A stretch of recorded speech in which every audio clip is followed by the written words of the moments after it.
What's up, y'all? For those who are new, I'm just a guy who finds news that's interesting and gives my opinion about it. So, recently the actor Jonathan Majors has been under some heat lately.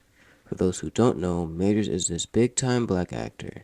He's been involved in some movies like Creed 3 and the new Ant-Man movie, but unfortunately he's been involved in some domestic abuse that shocked many of his fans. So without wasting any more time, let's get into it. So there is an actor out there named Jonathan Majors. Personally, I had never heard of him until a couple months back when people started predicting that he would be the next premier box.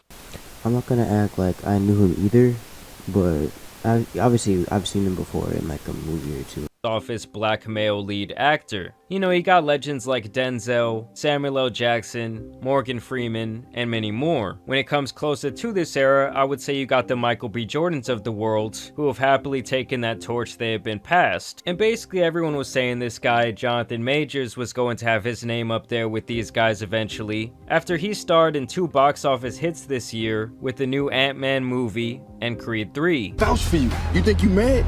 Try spending half your life in a cell. Watching somebody else live your life.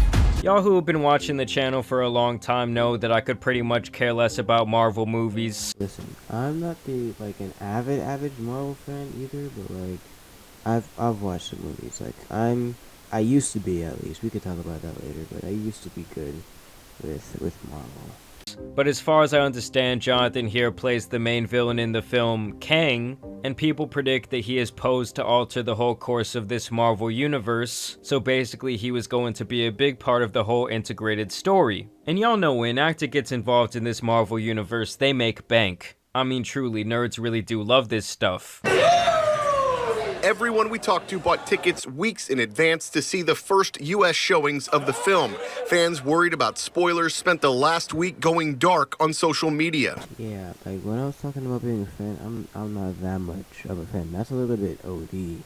So yeah, the entire week. Haven't even been on like Reddit or anything like that. So I say all of that to suggest that this guy was on the brink of hundreds of millions of dollars and fame beyond his wildest dreams. It took him 33 years of hard work to get to this point, and it finally seemed like all the blood, sweat, and tears that come with the vicious entertainment industry were going to finally be worth it. But you know what they say, when you are at your highest is when the darkness is most susceptible to coming to get you. And recently Jonathan Majors was arrested in New York on suspicion of strangulation and harassment during a domestic dispute. Police say this all started when Jonathan himself called the police over the weekend, stating that his girlfriend was having an emotional crisis and he needed their help. But when those same cops showed up, the woman told them that he struck her during a taxi cab ride after she went to grab for his phone when she saw another woman texting him. Allegedly, she had a cut behind her ear and bruises on her face and neck. And so immediately when this news dropped, people were ready with their pitchforks to call for the end of this man's career, saying that he pretty much had the quickest fall off of all time. And basically it made me think of the Warren Buffett quote, "It takes 20 years to build a reputation and 5 minutes to ruin it." Keep in mind, this all went down Saturday. He was arrested, and then the very next day, his lawyer is now saying that this woman has recanted her claims.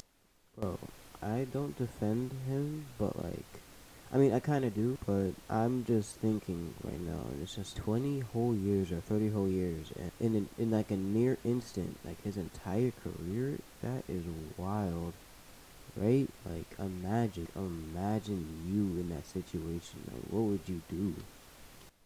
And that there is video evidence of this incident, a witness, and that her client, Mr. Majors, is completely innocent. And not only that, but there is further evidence that he is the victim in this whole situation. And so as of right now, Mr. Majors has been set free, but he will have this upcoming... Bro, that would be wild. Like, the assault charge is not on him, but actually on her. And people are like so quick to like just change on this guy. Like, that's wild, bro.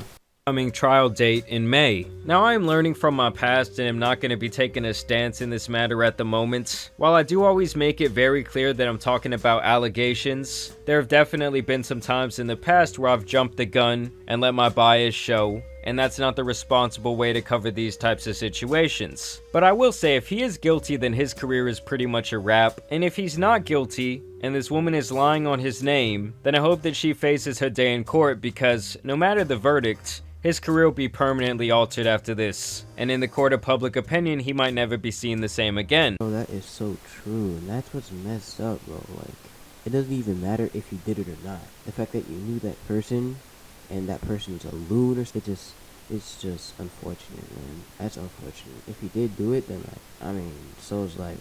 That's just karma coming around to him, so.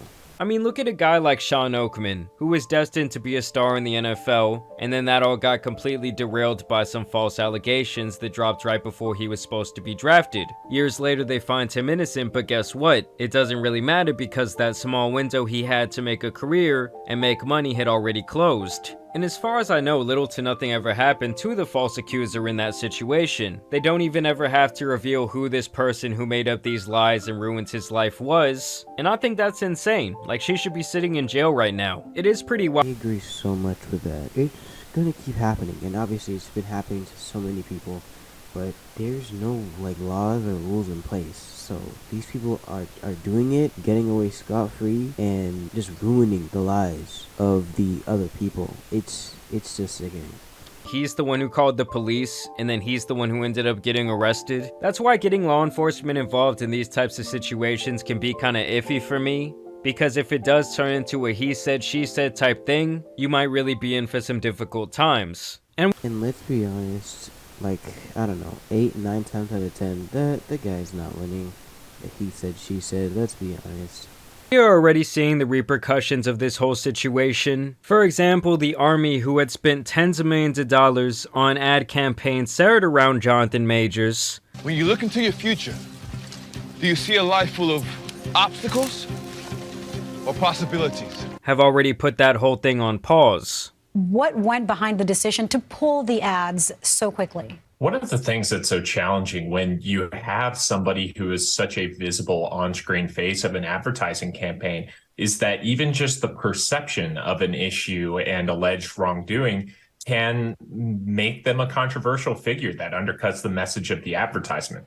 So in the case of Mr. Majors, the Army seemingly decided that until there was more definitive clarity on this case, that they just needed to pull the ads off the air. And that's... With an unbiased perspective, I was like, bro, that's unfair and that's wild. But then I was thinking about it in the case of, like, the Army. Or it's just like, we really don't know whether or not. So they're just being, like, safe. Yeah, I mean, I could see why they would do that. That's probably happening at significant financial cost, which we're still working to confirm. So that's the news on Jonathan Majors, but what I find weird in all of this is simply the fact that the domestic abuse charges are being brought up now when his name has caught, like, a lot of attention of a lot of people. Sort of like the quiet or the dream situation. It has me in suspicion if whether these charges are false or not. Let me know what y'all think in the comments, but if you thought what happened to Majors is wild, you will never believe what happened to Gwyneth Paltrow.